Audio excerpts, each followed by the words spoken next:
I'm Dr. Joseph MT, Department of Sociology, University of Mumbai, and this is the E-Pathshala project on religion and society. We are in module 32, which is Globalization and Religion. Globalization is a phenomenon that is going on in a very major scale in the world today. According to Arjun Appadurai, he talks about the different kind of processes in globalization through 5 different scapes. In this module, we look at how these kind of scapes and these kind of developments that are happening in globalization are intersecting with religion, or how religion is intersecting with processes of globalization. This is what we are going to see in this module. Defining globalization-religion relationship. T.K. Uman traces globalization of culture from geographical exploration of the 16th century and colonialism which followed it. Before that, people were in contact with this was confined to the immediate religions. Whereas with colonialism and colonial construction of culture, the world came to be recognized in an altogether different manner. The cultural discourse of colonialism also created a division between the culture of the old world and the new modern world. The people from old and traditional societies were constructed as others by the colonialists. Women call these constructs of culture as savage, the black other, and the oriental other. But the question arises how globalization is different from other forms of conquest and colonization. David Lehman summarizes the phenomenon of contemporary globalization as distinct from early forms of colonization in a very concrete manner. Religion, he says, in spite of being a personal affair, is influenced by the transmitted ideas of a globalized world. Religion, being an important component of culture, needs to be discussed in the light of cultural globalization. Religion drives culture and social forms, which is also evident from the definitions given by some eminent sociologists like Durkheim or Clifford Geertz. Religion is a unified system of beliefs and practices, or is a system of symbols which acts to establish powerful, pervasive and long-lasting moods and motivations in people. Religion and globalization can in various manifestations be seen as partners. History pays testimony to the fact that the growth and influence of Christianity was a result of the link between its own global ambitions and the expansion of various political and economic regimes. Elements of similar historical pattern can be found in Buddhism, Islam and other faiths as well. Section 2, Globalization and Religion in the Contemporary World. Globalization has led to massive social changes in the world. Undoubtedly, religion is not immune from these changes and their burgeoning effects brought about by globalization. This also includes rapid changes in the moral beliefs and value system of people. New religious networks are emerging which are transnational in character. As globalization disembeds religions from their historic homelands and scatters them around the world, we can clearly observe how social processes try to globalize a particular religion. For instance, the way Hindu temples and ashrams are becoming increasingly transnational, and how African and Korean churches are booming in Europe and North America, is relatively a new phenomenon. John Zavos refers to 3 organizations: the National Council for Hindu Temples, the Hindu Council UK, and the Hindu Forum of Britain. Together, these 3 organizations, purporting to represent Hindus, have developed a public profile in the UK over a period of 30 years. They have a significant role to play in the public representation of Hindu-ness. It is also surprising to see how in most of the Europe, including in France, where the Age of Enlightenment originated, beliefs in occult powers and reincarnation have gained firm grounds. Therefore, we can say that globalization has played a tremendous role in the revivalism and resurgence of some religions, as they are today not relegated to the few countries where their roots began. It is here that Appadurai's idea of mediascapes and technoscapes need to be mentioned. When we see growing number of television channels, radio stations and print media founded solely for advocating religious values, the role of media in the globalization process becomes observable. For instance, we see how India's devotional channels like Astha Sanskar, MH1, Shraddha, Bhakti TV and God Asia are gaining popularity.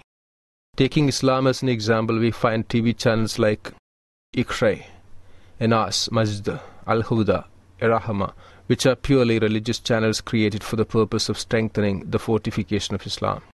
Besides, as the technology grew under globalization, improvements in the transportation means contributed considerably to the emergence, revivalism and fortification of religion.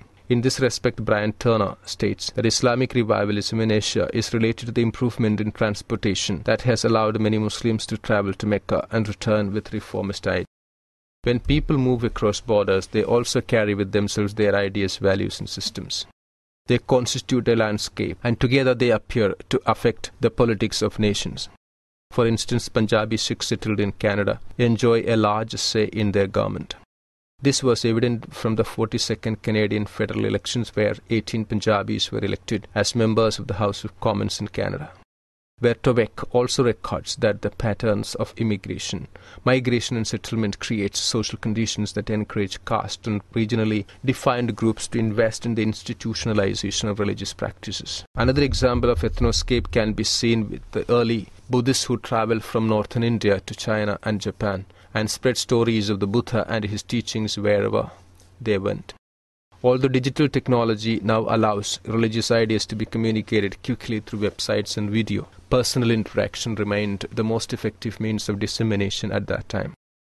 Christian Pentecostalism spread successfully in the 20th century from North and South America to Africa and Asia, chiefly as a result of traveling missionaries who brought their gospel message to new communities.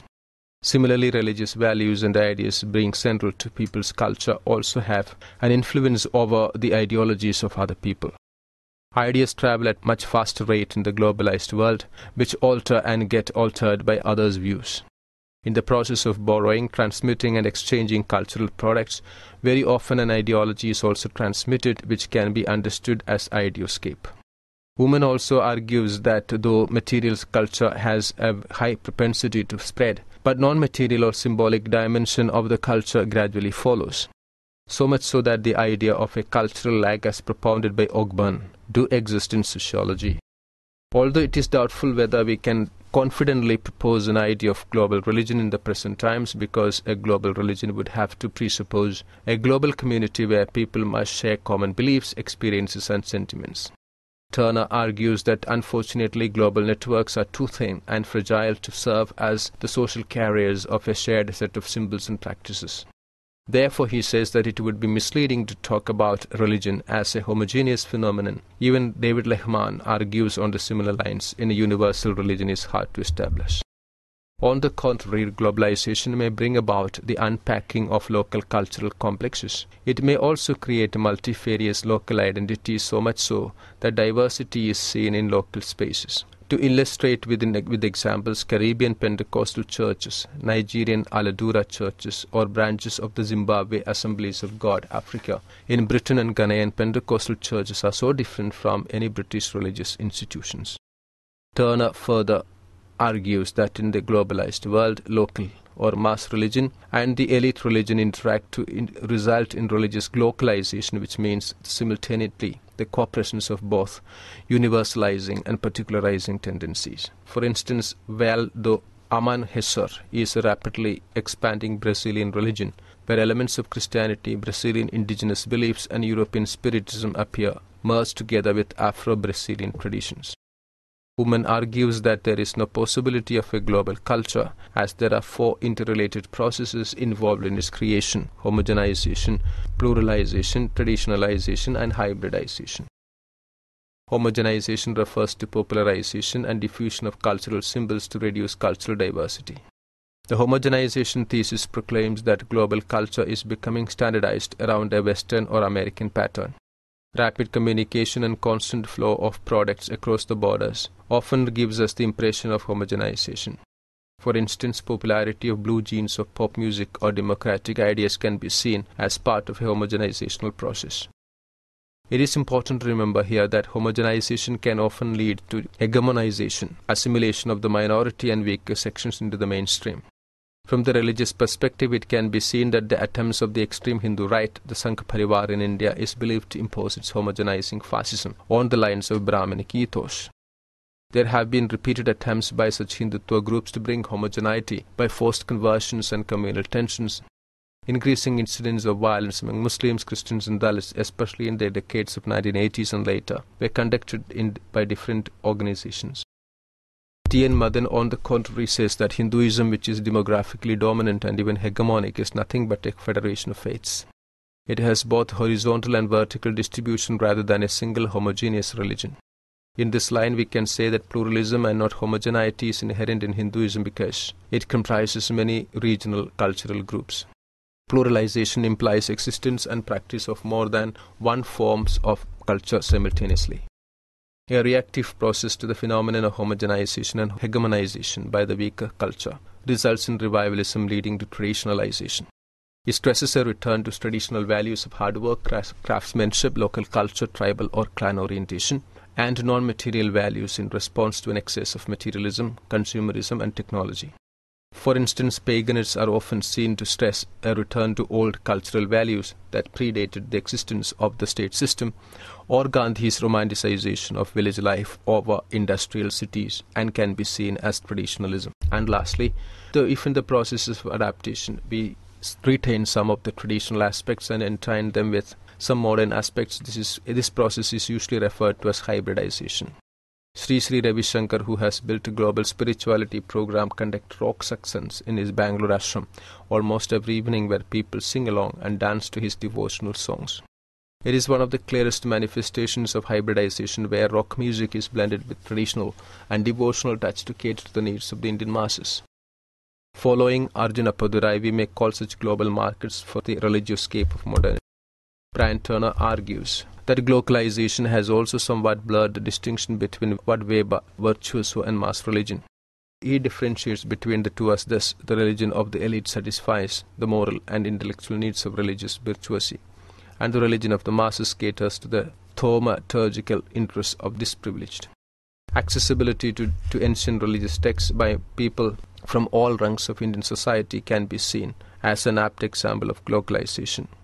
The way Sanskritic texts like Upanishads and Vedas are now open to mass interpretation are kept preserved for the elite Brahmins in India. Section 3. The rise of the spiritual market. However, we cannot ignore the observable changes in the spiritual market with the coming up of globalized economy and the rise of the mass consumer markets. As a consequence of global communication, we now witness a spiritual marketplace of popular kitsch religiosity. The neo-Hindu cults, driven by a new concept of Guru, who is a leader of the spiritual movement or organization, now focus on this worldly concerns derived from modern Western technologies of self-healing, highlighting transcendental meditation and yoga rather than reincarnation and karma in South Asian religious cultures. New rituals and new gods are being invented in the market where spiritualism is mixed with capitalism and consumerism. Examples are plenty to illustrate in the process of commodification of religion.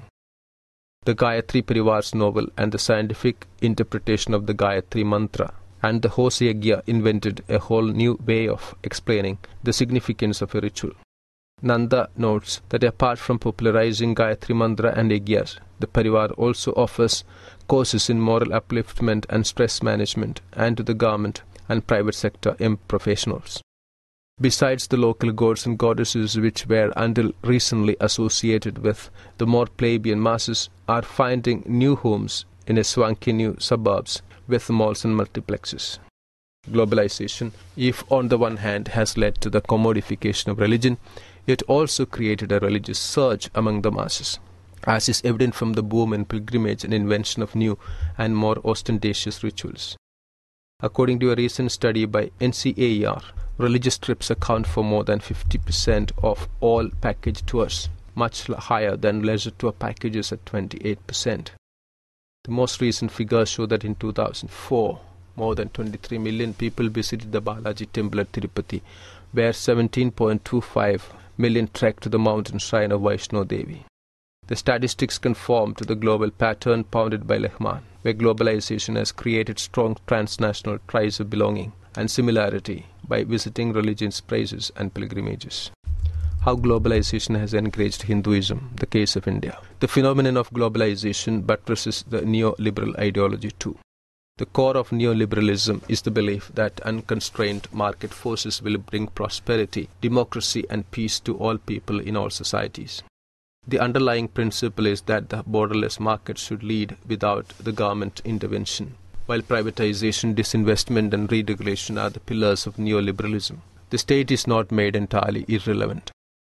The state's topmost priority under the regime of neoliberal globalization is to facilitate the smooth running of the markets. Much of the contemporary critique of neoliberalism can be traced to the works of Karl Polanyi. He argues that laissez-faire system came into existence with the help of the state. Expansion of the pre-market and self-protective reaction against it by the state and the society is called double movement. Polanyi's hope lay with society and the nation-state, but today they have been rendered less powerful with the rise of globalization. On the contrary, what is emerging is that neoliberalism is changing the texture of democracy. The accumulation of private profit has become the highest social good that the government promotes. For instance, Chandrababu Naidu, the Andhra Pradesh Chief Minister who wanted to turn Hyderabad into Cyberabad, was aided by the World Bank to commercialize the agriculture in 1997 to 2005, during the time period when neoliberalism was the reigning ideology of the state government.